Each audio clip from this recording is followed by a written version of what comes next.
नमस्कार. मोरया गोसंवर्धन वाठेगाव आयोजित advance diploma in panchagavya therapy परीक्षेचा प्रवास आता अधिक ज्ञानपूर्ण आणि अनुभव समृद्ध होत आहे. काल पहिल्या दिवशी पंचगव्य परिचय या विषयाची परीक्षा यशस्वीरित्या पार पडली. त्यानंतर दुपारी विद्यार्थ्यांचे प्रात्यक्षिक सत्र घेण्यात आले.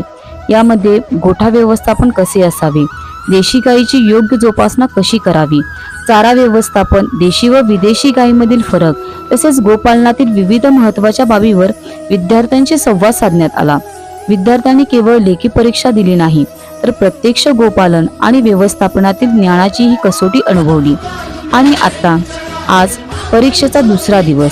आजचा विषय आहे पंचगव्य औषध निर्मिती. पंचगव्य उपचार पद्धतीमध्ये पंचगव्य औषध निर्मितीला विशेष महत्त्व आहे. या विषयामध्ये विविध औषधांची निर्मिती कशा पद्धतीने केली जाते, औषधामध्ये वापरणाऱ्या आयुर्वेदिक घटकांचे प्रमाण किती असावे, औषध निर्मितीतील योग्य प्रमाण कोणते, याविषयी विद्यार्थ्यांची लेखी परीक्षा घेतली जात आहे. या परीक्षेमधील विद्यार्थ्यांचे औषध निर्मिती विषयक ज्ञान, समज आणि अभ्यास तपासला जाणार आहे.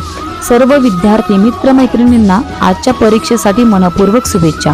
ज्ञानाचा हा प्रवास अशाच यशस्वीपणे पुढे जात राहो आणि या ज्ञानातून समाजाला आरोग्य, सेवा आणि स्वावलंबनाची नवी दिशा मिळो, ही सदिच्छा. धन्यवाद.